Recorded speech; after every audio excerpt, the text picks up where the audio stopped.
Hello everybody and welcome to this week's weekly forecast for the 30th of November to the 4th of December. So let's have a look at the charts and see what we can expect, see if there's any good trade setups. But before we do that, let's just have a look at, see if we've got any interesting news items coming out this week. And obviously there are quite a few high impact news items. All day Monday is the OPEC meetings. All right, and then on Tuesday, some very important news coming out on the Australian dollar interest rate. And then Tuesday evening, Bangkok time, that will be Federal Reserve Bank Chairman Jerome Powell will be testifying. Okay, that's always very interesting. And then he's testifying again on Wednesday, so 2 days in a row there from Jerome Powell. And then of course on Friday, always the first Friday of the month, we have the non-farm employment change.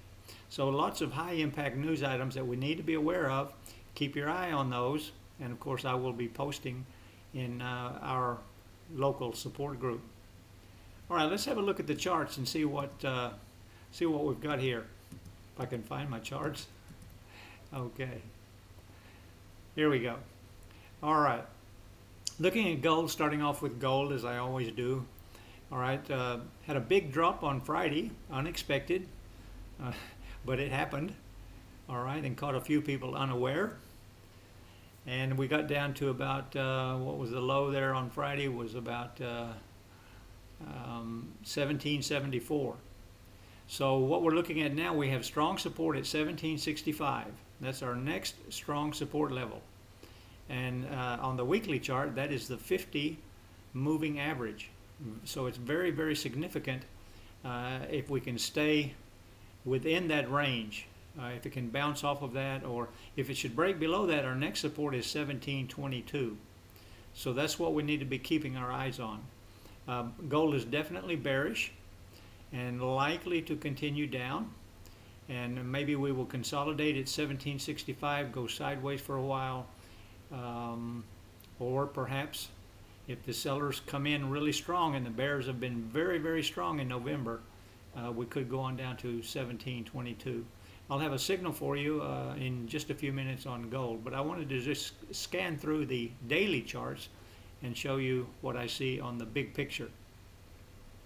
Look at New Zealand US, and we have very strong resistance at 0.7058, and the last time it was above that for any duration was 2.5 years ago. So it's getting close to that now, and if you scroll back and see, a long time ago that it was up in that range. So these are high prices, overbought on the New Zealand US.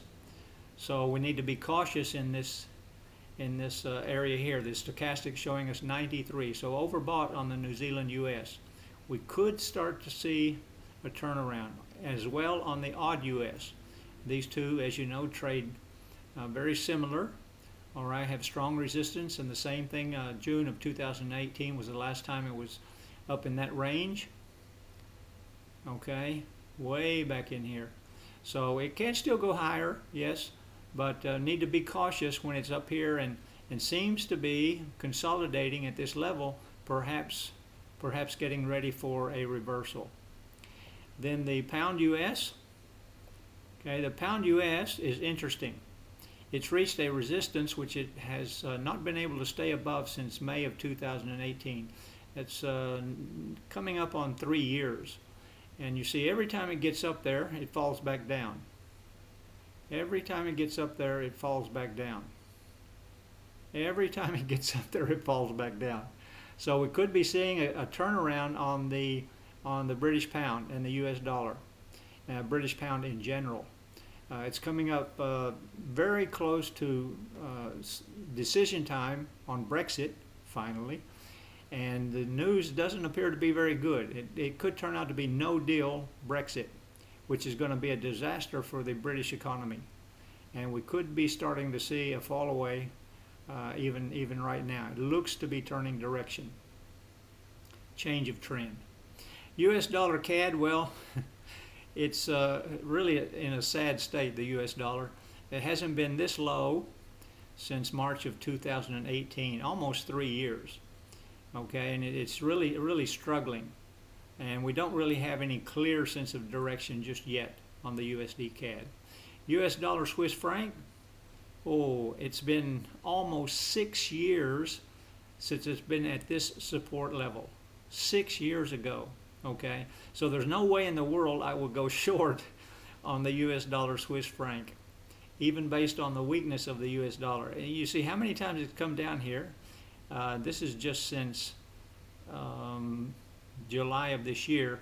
Comes down, goes right back up. Comes down, goes right back up. Comes down, goes right back up. Comes down, goes right back up. It broke below that pretty good here back on the early November, but it didn't stay down there very long. Shot right back up, and it's come down again. So we could likely be seeing some kind of a move up here. We'll wait and see. I'll give you a signal shortly. Okay, let's jump over to the 4-hour chart for any signals that I've been able to put together for you. Gold is bearish, and so obviously you don't want to be buying, don't want to be going long. I have a sell limit at 1800, and then a stop loss at 1820, and take profit at 1765. New Zealand US, I'm going to wait. I don't have any clear direction on that, on the New Zealand US or the odd US. All right, wait to see if they could possibly continue up, or we might start to see a change in direction on those two. On the pound US, I believe we are already seeing the change in direction.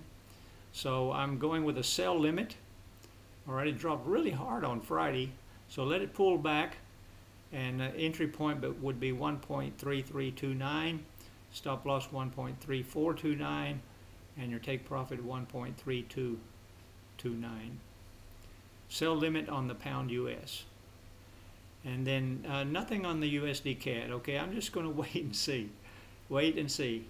You know, you think surely they're going to do something to strengthen the US dollar, and perhaps that's what Jerome Powell will be looking to say something good for the US dollar this coming week. All right, US dollar Swiss franc. As I said, I would not dare to go short on this. It's definitely bearish. But if you wanted to take a trade, put something down below, say a buy limit, below this strong support, which it's been bouncing away from for the last 6 years. All right, put it maybe 0.9000. All right, or even right on that strong support, a buy limit, all right, to catch one of those moves back up, as I showed you here on this chart.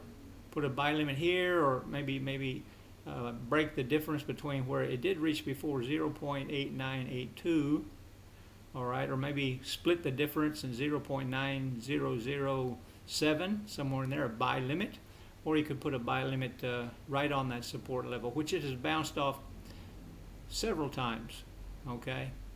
But I think it would be not very prudent to go short on the US dollar Swiss franc, even though it is bearish. And then let's jump down and look at some of the pound currencies. I'm really interested in these pound currencies now that we're getting close to the end of Brexit, the decision time, and the pound appears to be falling away from those highs that I mentioned on the daily chart. So the pound New Zealand, of course, one of my most favorite currency pairs, made a big drop on Friday, and it's continuing. It's just continuing its bearish move. It's just continuing down. But as we know, it does make big pullbacks. It moves more than any other currency pair. So the sell limit is quite high at 1.9145 right in here. Okay, it has been coming back to the trend line, comes back up there, falls down, goes back to the trend line, falls down, goes back to the trend line and falls down.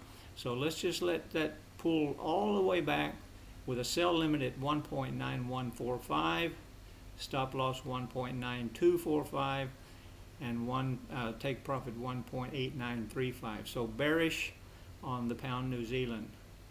Pound odd, bearish also, but let that pull back. There's your sell limit. Entry price 1.8034, stop loss 1.8134, and take profit 1.79 434. And also bearish on the pound CAD. All right, but after the big drop on Friday, let it pull back and put a sell limit at 1.7303, stop loss 1.7403, and take profit 1.7203.